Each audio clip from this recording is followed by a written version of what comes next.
Fala pessoal, boa noite. Bom, vamos dar início aqui ao nosso quarto episódio de Criados por Deus. Hoje nós vamos falar sobre os persas e a influência dos persas sobre o povo de Deus. Antes de mais nada, se você não é inscrito aqui no canal, se inscreva no canal, ative o sininho, corra lá no Instagram Visão Eficiente, siga a gente no Instagram também para vocês acompanhar as agendas, os próximos podcasts e as próximas publicações aqui do nosso conteúdo. Bom, nós vamos fechar aqui o Antigo Testamento com os persas. Eu admito que, tirando os gregos, os persas são o povo no qual eu mais gosto de conversar, de falar, né, de dizer algo. E aí, até o final do episódio, vocês vão saber o porquê que eu gosto, né, de tanto falar sobre os persas aqui, né? Os persas foram muito importantes, né? Foi um povo muito importante sobre o povo de Deus, e o decorrer aqui da nossa série vocês irão entender o porquê que eles foram tão importantes. Bom, nós vamos falar aqui dos persas. Os persas foram um dos maiores impérios que já existiu, e na época deles, creio que tenha sido o maior império que existiu na época deles. Acabaram conquistando grande parte do mundo civilizacional daquela época, né? Eu creio que só perdeu, né, nesse âmbito de conquista, talvez para Alexandre o Grande. Acho que Alexandre o Grande acabou conquistando ainda mais território do que os persas conquistaram, só que ainda assim os persas acabaram dominando muita coisa, inclusive o Egito, a parte ali da Babilônia, onde o povo de Deus havia sido levado a cativeiro. Então os persas tiveram uma grande influência em quesito disso, e tiveram uma grande influência até na libertação do povo, coisas que pouca gente sabe, mas os persas tiveram uma grande influência para que o povo saísse da Babilônia, né? Mas mais para frente vou explicar isso melhor para vocês. Bom, os persas eram um povo da antiguidade que habitava o Planalto iraniano e que formou um grande império a partir do século 6 a.C. Esse foi um império aquemenida, formado por meio da liderança de Ciro II ou Ciro o Grande. Os persas se rebelaram contra os medos, que dominavam a região, e formaram um dos maiores impérios da antiguidade. Então a gente vê aqui que o nome persa, né, os persas, né, o Império Persa, né, o nome persa, veio depois, né? Então eles eram conhecidos como os Aquemenidas, né, os Acamenas. Por que eles eram conhecidos dessa forma? Por conta do bisavô de Ciro II. Por conta desse sobrenome, eles ficaram até ali, né, o início do Império Persa, conhecido como os Aquemenidas. E aí depois entra ali como o nome, o Império Persa. Aqui nós vamos falar um pouco sobre os legados, e os legados que eles deixaram, né, o que eles deixaram ali para aquele povo. Foi uma coisa muito, mas muito importante e muito interessante. Esses legados foram liberdade cultural dos povos dominados e internacionalização cultural. Quando a gente entra nessa parte de liberdade cultural, né, liberdade cultural dos povos dominados, acontecia o quê? O povo, né, os persas, eles chegavam ali na região, chegavam no reino, chegavam no país, eles dominavam tudo, completamente tudo, e falavam assim, ó, a gente vai dominar, a gente que manda, mas vocês podem viver da forma como vocês desejam viver. Vocês podem adorar os seus deuses, vocês podem fazer os seus cultos, vocês podem fazer suas adorações, as suas festas, vocês podem viver da mesma forma como vocês quiserem. Porém, quem manda sou eu. Então, eles cobravam meio que, tipo, tinham os atributos ali para ser pago para os persas, porque eles dominavam ali, então cada país, cada reino pagava um atributo, só que eles falavam assim, ó, vocês podem viver da forma como vocês quiserem, vocês podem ficar da forma como vocês quiserem, adorando seus deuses, sua cultura, suas vestimentas, seus alimentos, e assim por diante. E isso aconteceu também com o povo de Deus, né, que eu vou explicar um pouquinho mais à frente. Se você está ansioso para descobrir sobre isso, aguarde um pouquinho que eu vou citar isso um pouquinho mais à frente. E a parte da internacionalização cultural, como os persas acabaram dominando grande parte ali daquele bloco de civilização, então eles acabaram criando muitos caminhos, né, muitas passagens entre esses reinos, entre esses países. Então eles acabaram meio que abrindo caminhos para que houvesse essa internacionalização, essas passagens, né, esses caminhos, né, de ir para um país, ir para outro país, em um reino e outro reino, porque eles faziam também muitos comércios, né, então tinha muitas viagens que eles faziam, e aí eles possibilitaram isso com os persas, né, então foi um dos legados aqui. Falando dessa parte de cultura, né, da liberdade de cultural, né, melhor dizendo, os arqueólogos, né, eles acharam um cilindro de Ciro, que diz exatamente assim: quando entrei pacificamente na Babilônia, estabeleci a sede real no palácio do príncipe na alegria e no júbilo. Marduk, o grande senhor, adquiriu para si em mim um coração grande que ama a Babilônia. E eu todos os dias faço que ele seja temido. Acabei me perdendo aqui na leitura. Então, ele simplesmente chegava ali naquele povo, falava assim, ó, seu Deus me enviou, eu vou fazer isso aqui. E como o povo, os povos eram muito tementes à figura Deus, né, naquela época tinha muitos deuses, né, como a gente viu nas séries passadas, né, então quem que iria contradizer? E também quem iria contradizer, eu queria contra o império daquela época, né, que é os persas, né. Então ele chegou ali na Babilônia e falou, ó, seu Deus me enviou, tô aqui e eu vou fazer que o nome dele seja temido. E não foi diferente com o povo de Deus. Não foi diferente. A gente vê no livro de Esdras, no capítulo 1, 2, que diz exatamente assim: assim diz Ciro, rei da Pérsia, o Senhor, o Deus dos céus, me deu todos os reinos da terra. Ele me encarregou de lhe construir um templo em Jerusalém, em Judá.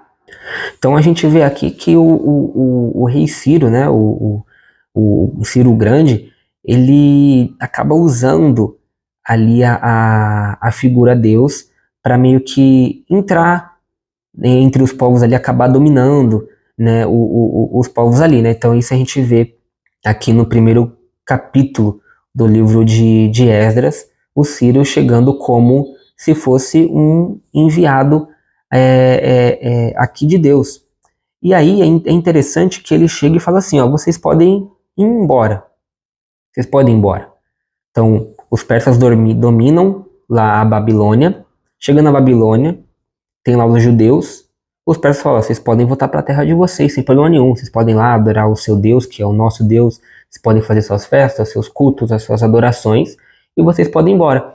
E no decorrer do capítulo 1 de Esdras, a gente vai ver que Zorobabel foi o primeiro que trouxe, né, trouxe a primeira leva de pessoas da Babilônia de volta ali para Israel. Né? A gente vê também que Zorobabel foi o responsável ali pela construção do segundo templo, né? E a gente vê no final do capítulo 1 acho que no final do 1 ou no final do 2, a gente vê que as pessoas mais antigas, ao verem a construção do segundo templo, choravam. Alguns choravam de tristeza e outros choravam ou gritavam de alegria por ver o templo construído. Né? É claro que o segundo templo não se compara com a formosura, com a estrutura, com a beleza que que o rei Salomão construiu na época. Só que a palavra diz que a glória da segunda casa é maior do que a primeira. Então, o segundo templo construído por Zorobabel não foi o mais bonito, mas a glória que estava sobre aquela casa foi sim muito maior do que a glória que estava sobre o templo de Salomão. Entrando aqui na parte um pouco da religião, isso aqui é muito interessante, porque a gente vai se deparar com o primeiro povo, com o primeiro império ali, né, os persas, com a religião monoteísta. A gente viu até agora somente povos politeístas, que têm muitos deuses.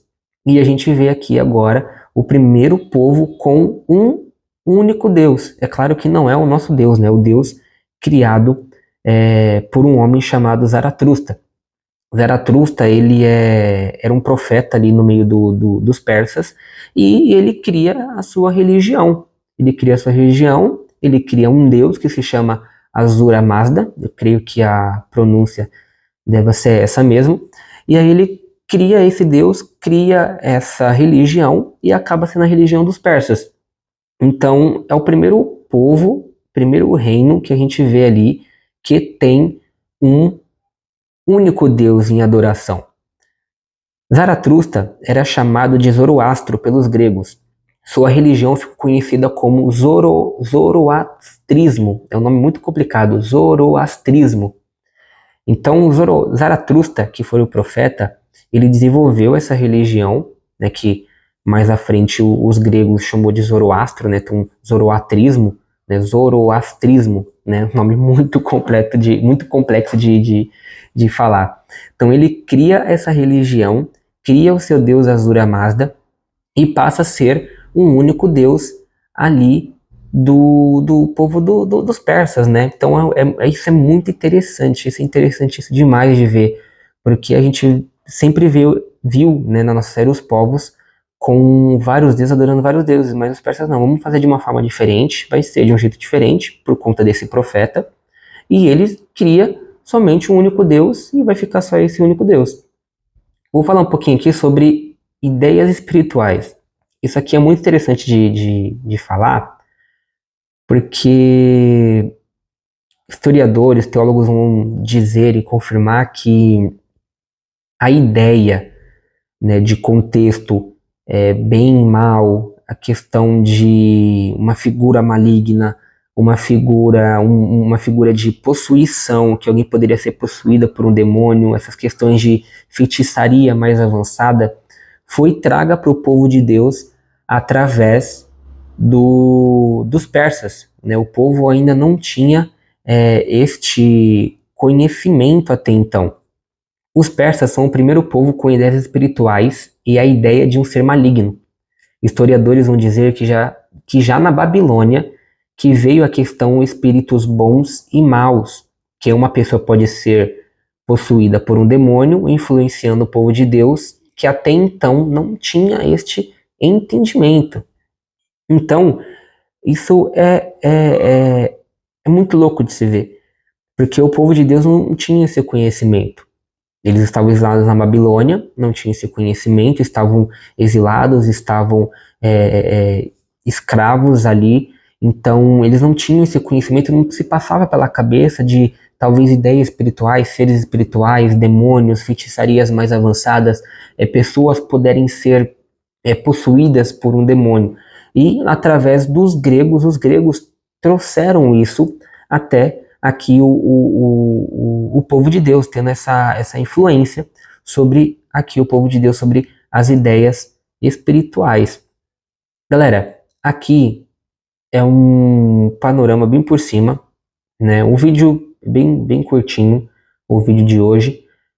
Volto a dizer que a nossa série é baseada no livro Os Outros de Deus, Os Outros da Bíblia, melhor dizendo, Os Outros da Bíblia, do André Heinck, tá? O teólogo André Heinck.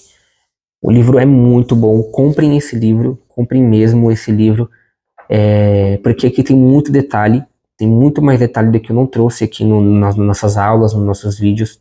Então, comprem o livro tem muito conteúdo.